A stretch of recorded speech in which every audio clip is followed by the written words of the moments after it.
Hello friends, welcome back to my channel. So दोस्तों, I hope कि आप लोगों ने लास्ट के वीडियोस देखे होंगे और आपको काफ़ी पसंद आए होंगे और आपको कुछ ना कुछ जो है सीखने को मिला होगा। ओके, तो चलो इस वीडियो में जो है मैं आपको बताने वाला हूँ कि आपका अगर एज्योर में किसी ऐप सर्विस में अगर एप्लीकेशन होस्ट है और उसके साथ साथ आप सीक्वल डेटाबेस भी यूज़ कर रहे हैं, तो कहने का मतलब ये है कि ऐप सर्विस का और सीक्वल डेटाबेस का अगर आपको हाई अवेलेबिलिटी या फिर डिज़ास्टर रिकवरी सॉल्यूशन अगर आपको बिल्ड करना है, तो वो मैं आपको इस वीडियो में बताने वाला हूँ। तो ये बताने का रीज़न ये है कि मैंने अभी रिसेंटली अपने इन्वायरमेंट में इस तरह का सेटअप किया है, हाई अवेलेबिलिटी सॉल्यूशन बिल्ड किया है। तो मैं आपको ये बताऊंगा कि मैंने मेरा एग्जिस्टिंग इंफ्रास्ट्रक्चर क्या था और उसके लिए मैंने कस्टमर को क्या सॉल्यूशन बिल्ड करके दिया, और इसी सॉल्यूशन का एग्जांपल लेके आप अपने इंफ्रास्ट्रक्चर में भी इम्प्लीमेंट कर सकते हो। अगर आप फ्रेशर हो तो ये आपके नॉलेज के लिए बहुत अच्छा है, और अगर आप एक्सपीरियंस्ड हो और आपने इस तरह का सेटअप आपको नहीं पता या आपने नहीं किया है, तो ये वीडियो आप लोग देख सकते हो और आप लोग समझ सकते हो। तो चलो मैं आपको जो है एक डायग्राम से, मैं एक्चुअली इसमें प्रैक्टिकली मैं कुछ करके दिखाने वाला नहीं हूँ, बट मैं पूरा पूरा डायग्राम से आपको समझाने वाला हूँ। ओके, तो सबसे पहला डायग्राम है मेरा एग्जिस्टिंग इंफ्रास्ट्रक्चर का। मेरा एक क्लाइंट है जिसका एक एप्लीकेशन है, और इस डायग्राम के हिसाब से मैं एक मिनट रुको, इसको मार्कअप कर देता हूँ। ओके, तो रेड में कर देता हूँ। ठीक है, तो ये मेरा एक एग्जिस्टिंग, मतलब मेरे कस्टमर का एग्जिस्टिंग इंफ्रास्ट्रक्चर था। एक रिसोर्स ग्रुप है, ये आप देख सकते हो, ये एक रिसोर्स ग्रुप है और ये रिसोर्स ग्रुप ईस्ट यूएस में था। और मेरे कस्टमर का जो एप्लीकेशन था वो एक वेब ऐप के अंदर होस्ट था। उसके साथ साथ एक ट्विलो का वेब ऐप था और एक फंक्शन ऐप था, एक एज्योर सीक्वल डेटाबेस था, की वॉल्ट था। मैं इस रिसोर्स ग्रुप के कंपोनेंट्स की रिसोर्सेज की बात कर रहा हूँ। ओके, एक एज्योर डेटा फैक्ट्री था और एक ऑन प्रेमिसेस में सीक्वल सर्वर था।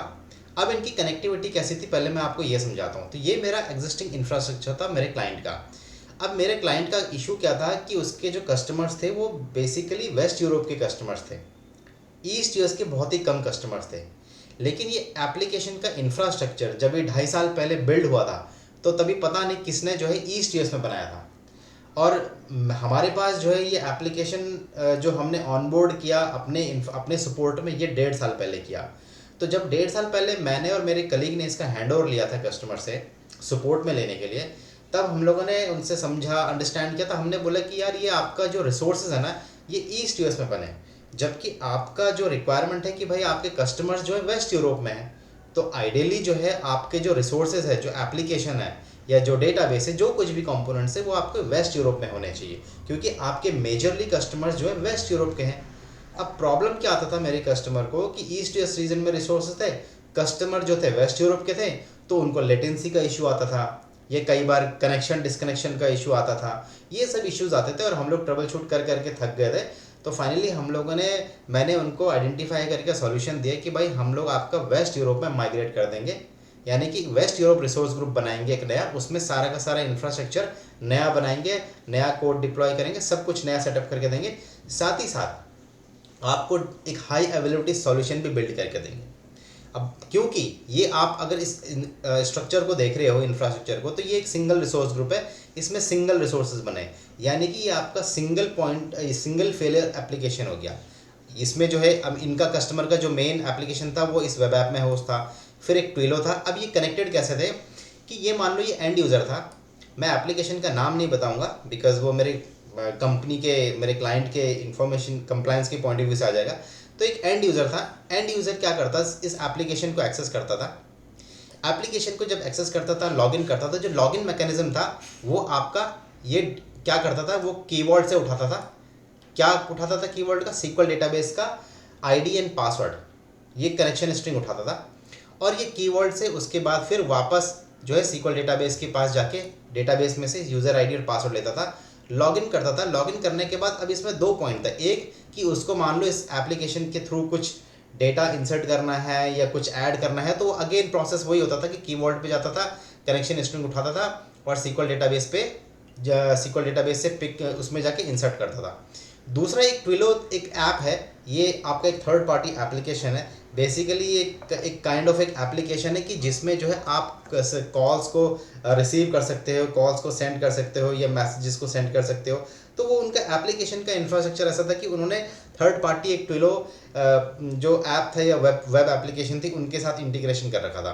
तो अभी इसमें मान लो यूज़र को इस एप्लीकेशन में लॉगिन करने के बाद कोई कॉल करना था तो वो ट्विलो वेब ऐप को कनेक्ट करता था। ट्विलो वेब जो है इनका जो एज्यूर का जो वेब ऐप इन लोगों ने बना रखा था ट्विलो नाम से, उसको जाके कनेक्ट करता था।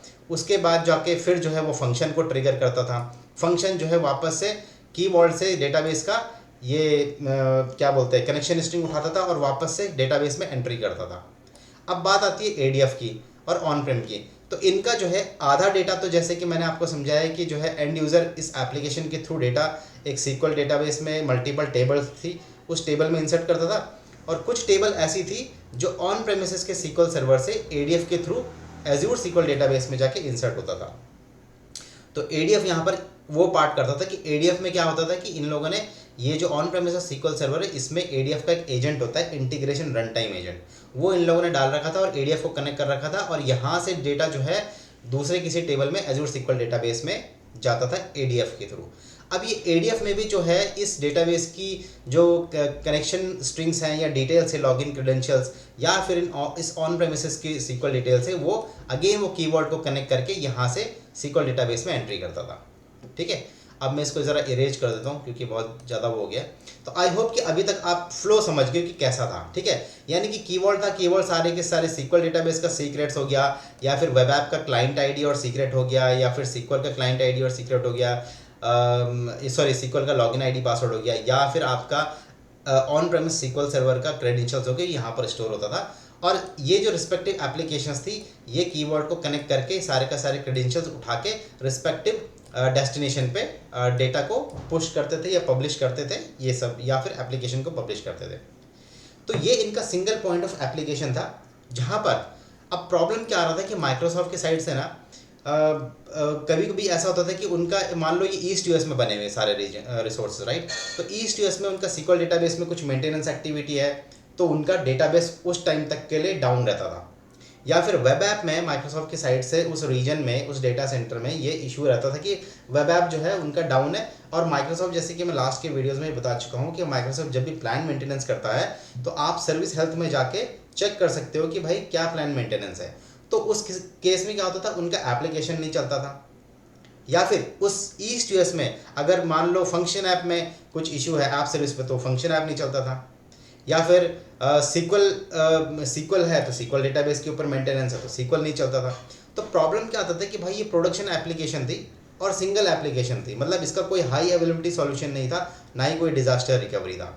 तो अगर ये फेल हो गया तो फिर बनाओ आरसीए बनाओ, माइक्रोसॉफ्ट के साथ केस रेज करो, अंडरस्टैंड करो कि भाई तुम्हारी तरफ से क्या प्रॉब्लम था, इसका सॉल्यूशन क्या हो सकता है। तो ये इनका एग्जिस्टिंग सेटअप था। अब मैं आपको बताता हूँ कि इसके लिए हम लोगों ने कस्टमर को सॉल्यूशन क्या बिल्ड करके दिया। तो जो कस्टमर को मैंने सॉल्यूशन बिल्ड करके दिया वो ये वाला सॉल्यूशन था।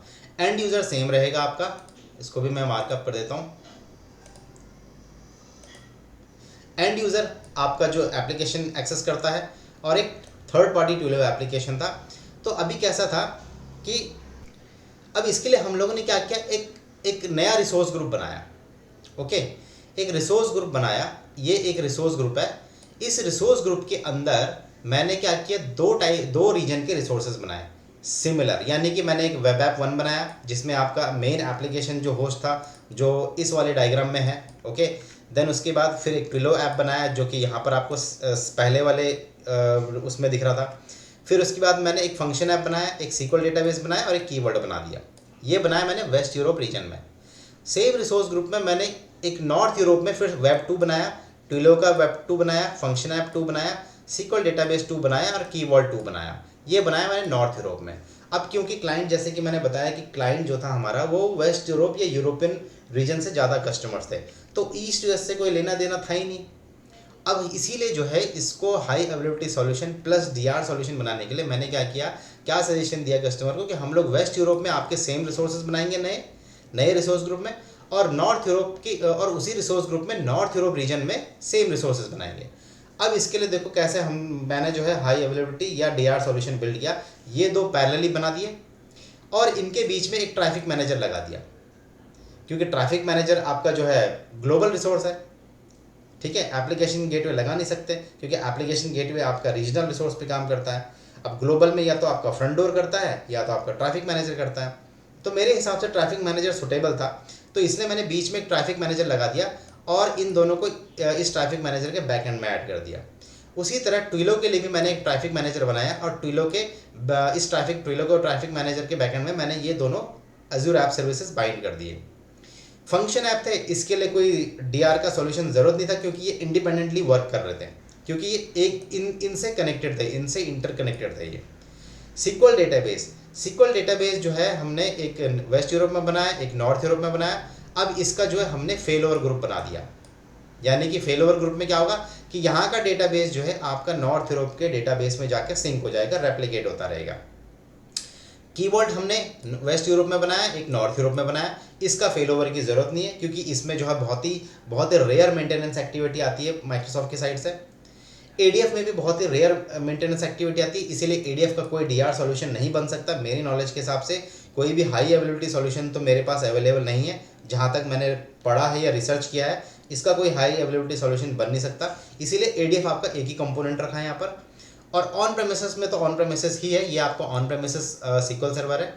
अब ये कॉन्फ़िगरेशन तो आप समझ गए कि ये मैंने ट्रैफिक मैनेजर लगा दिया, ये ट्रैफिक मैनेजर लगा दिया, इसमें फेल ओवर बना दिया, ये एक एडीएफ आ गया। अब सेटअप क्या किया कि ऑन प्रेमिसेस में मैंने IR integration run time install किया, इस एडीएफ को कनेक्ट किया। ये एडीएफ क्या करेगा, अब इसमें देखो, अभी इसमें जो है वेस्ट यूरोप और नॉर्थ यूरोप, अब इसमें प्राइमरी हमको एक रीजन का रिसोर्स प्राइमरी बनाना ज़रूरी था इसमें। तो हम लोगों ने क्या किया, वेस्ट यूरोप में जो रीजन्स हैं, जो एप्लीकेशन है या फिर फंक्शन ऐप है या फिर सीक्वल डेटाबेस है, इसको हमने एज अ प्राइमरी कंसिडर किया, इसको प्राइमरी बनाया। और सेकेंडरी हमने इसको बनाया नॉर्थ यूरोप को।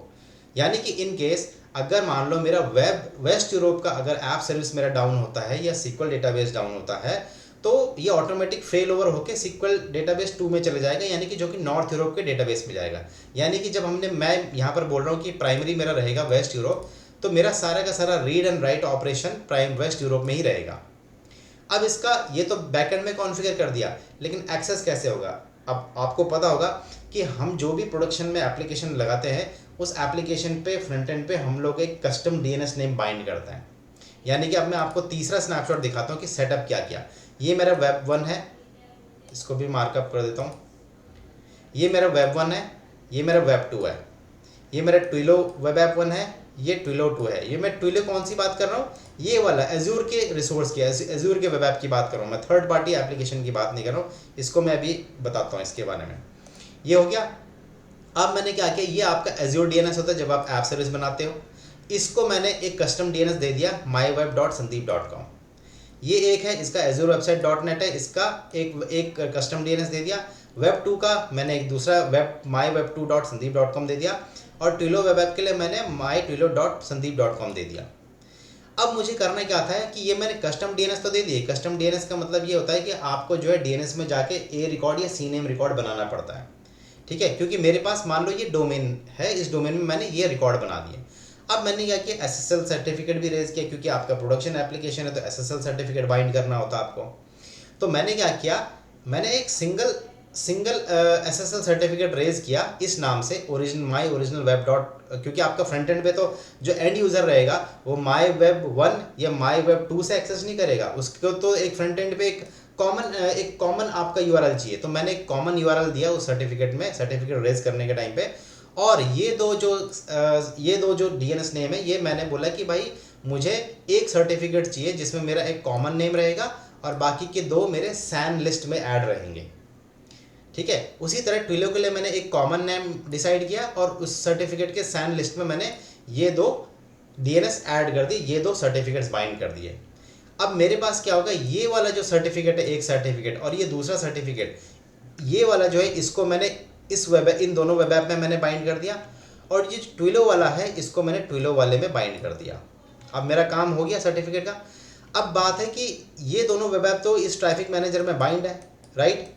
अब ट्रैफिक मैनेजर पे बाइंड करना है तो एंड यूज़र क्या है, ये ट्रैफिक डिस्ट्रीब्यूट कब होगा, जब कस्टमर जो है जब कस्टमर का जो एप्लीकेशन का जो रिक्वेस्ट जाएगा वो ट्रैफिक मैनेजर के थ्रू जाना चाहिए, राइट। तो हमने तो ये वेब ऐप इसमें बाइंड कर रखा है, तो इसके लिए क्या किया मैंने, एक और DNS रेज किया, मतलब दो DNS रेज करे। एक मैंने ट्रैफिक मैनेजर आपका ये एजूर डीएनएस हो गया, इसको मैंने बाइंड किया किसके साथ, डीएनएस में एंट्री करा दी इस वाले के साथ, my original web dot Sandeep dot com के साथ। और जो ट्विलो के लिए ट्रैफिक मैनेजर था उसका मैंने ये वाला ट्विलो के डीएनएस कस्टम डीएनएस के साथ मैप कर दिया। तो अब क्या हो गया सिनेरियो कि जो एंड यूज़र है, एंड यूज़र जब इस माई ओरिजिनल वेब को web dot Sandeep dot com को हिट करेगा तो वो जाएगा ट्रैफिक मैनेजर की यूआरएल पे, और ट्रैफिक मैनेजर चेक करेगा कि भाई मेरे ये दो बैकएंड में ये दो एप्लीकेशंस हैं, मुझे इस पे कौन से पे जाना है। अब ट्रैफिक मैनेजर जो है मैंने इसको प्रायोरिटी वाइज डिफाइन कर रखा है कि मेरा प्रायोरिटी जो है वेब ऐप 1 को हो जो कि वेस्ट यूरोप में है, और प्रायोरिटी 2 जो है मेरा वेब 2 को है जो कि नॉर्थ यूरोप में है। यानी कि जब भी एंड यूज़र एप्लीकेशन एक्सेस करेगा तो उसका प्रायोरिटी 1 के हिसाब से आपका वेब 1 पे जाएगा जो कि नॉर्थ यूरोप में है। अगर इनकेस ये रीजन का ऐप सर्विस डाउन रहा तो प्रायोरिटी के हिसाब से फिर प्रायोरिटी 2 है मेरा वेब 2 जो कि नॉर्थ यूरोप पे यहाँ पर रिडायरेक्ट होगा ट्रैफिक। तो ये जो भी मैं आपको बता रहा हूँ, एसएसएल सर्टिफिकेट कैसे करते हैं, डीएनएस नेम कैसे कॉन्फ़िगर करते हैं, ट्रैफिक मैनेजर क्या है, प्रायोरिटी क्या है, ये मैं ऑलरेडी वीडियोस बना चुका हूँ, आप प्लेलिस्ट में जाके देख सकते हो इसके बारे में। ओके, तो चलो, तो ये सेटअप तो आई होप कि आपको समझ में आ गया होगा। अब ये जो ट्विलो का जो फंडा था, ये जो ट्विलो थर्ड पार्टी एप्लीकेशन था, इसमें जो है इसका ये जो ट्विलो के जब ये सिंगल फेल ओवर था, ये सिंगल वाला सिनेरियो, तो ये ट्विलो थर्ड पार्टी जो एप्लीकेशन था इसमें इस ट्विलो का यूआरएल कॉन्फ़िगर था इस कंसोल में, जो थर्ड पार्टी वेंडर है। तो इसीलिए जो है इसके लिए मैंने क्या किया, क्योंकि दो वेब ऐप थे, ट्रैफिक मैनेजर था, तो इसके लिए जो मैंने आपको यहाँ पर डीएनएस वाला फंडा बताया, ये मैंने कस्टम डीएनएस बनाया, और इस डीएनएस को जो है मैंने यहाँ पर ट्विलो के जो थर्ड पार्टी एप्लीकेशन है उसमें जाके कॉन्फ़िगर कर दिया, तो वो राउट होने लग गया हो। अब मेरा हाई अवेलेबिलिटी सॉल्यूशन भी बन गया कि मान लो मेरा एक रीजन का मान लो डेटाबेस डाउन हो गया तो वो ऑटोमेटिक फेल ओवर हो जाएगा SQL डेटाबेस 2 में, यानी कि SQL डेटाबेस 2 जो कि नॉर्थ यूरोप में है वो मेरा रीड राइट हो जाएगा। अब जो भी रिक्वेस्ट जाएगी वो सारे का सारा इसमें जाएगा और यहाँ से फिर वो सिंक होता जाएगा। उसी तरह से जब मेरा वेस्ट यूरोप 1 अप रहेगा या नॉर्थ यूरोप डाउन हो जाएगा तो मेरा SQL 1 जो है फेल ओवर के थ्रू यहाँ पर फेल ओवर हो जाएगा, ये मेरा रीड राइट ऑपरेशन हो जाएगा और ये मेरा रीड ओनली डेटाबेस रहेगा, तो सारा का सारा एंट्री यहाँ पर जाएगा मेरा। उसी तरह से अब आप सोच रहे होंगे कि यार ADF में मैंने बताया था पहले वाले सेटअप में कि ADF से भी जो है मेरा क्या बोलते हैं SQL डेटाबेस में एंट्री हो रहा है, कहाँ से, ऑन प्रेमिसेस से। तो इस ADF को कैसे पता कि भाई मुझे इस हाई अवेलेबिलिटी सॉल्यूशन के हिसाब से कौन से वाले डेटाबेस में एंट्री मारनी है, ये वाले में मारनी है कि ये वाले में मारनी है। तो इसके लिए भी जो है जब आपको पता होगा, मैंने इसके बारे में भी वीडियो बना रखा है SQL डेटाबेस की प्लेलिस्ट में कि फेल ओवर कैसे बनाते हैं। फेल ओवर ग्रुप जब आप बनाते हो ना तो आपको फेल ओवर एंड पॉइंट मिलता है, तो वो फेल ओवर एंड पॉइंट जो है मैंने इस ADF में कॉन्फ़िगर कर रखा है। आई मीन ADF में नहीं कॉन्फ़िगर कर रखा, ये मैंने दोनों कीवर्ड में कॉन्फ़िगर कर रखा है सीक्रेट्स बना के।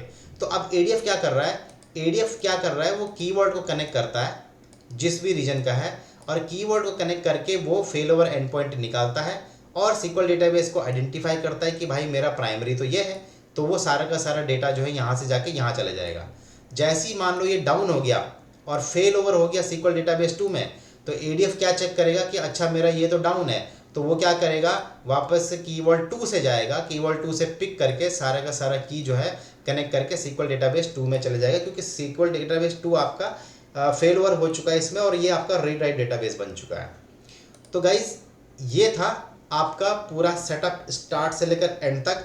यहाँ पर जो है इस वाले डायग्राम में मैंने आपको समझाया कि मेरा एग्जिस्टिंग इंफ्रा क्या था और कौन से रीजन में बना हुआ था। ये वाले डायग्राम में मैंने आपको बताया कि मैंने कौन से रीजन में जो है रिसोर्सेज बनाए, कितने बनाए, क्या क्या कंपोनेंट्स मैंने इसमें यूज़ करे, और DNS के लिए क्या किया मैंने, इसमें हाई अवेलेबिलिटी सॉल्यूशन के लिए ट्रैफिक मैनेजर को कैसे कॉन्फ़िगर किया, और जो आपका SSL सर्टिफिकेट है वो भी आप कैसे बाइंड किया।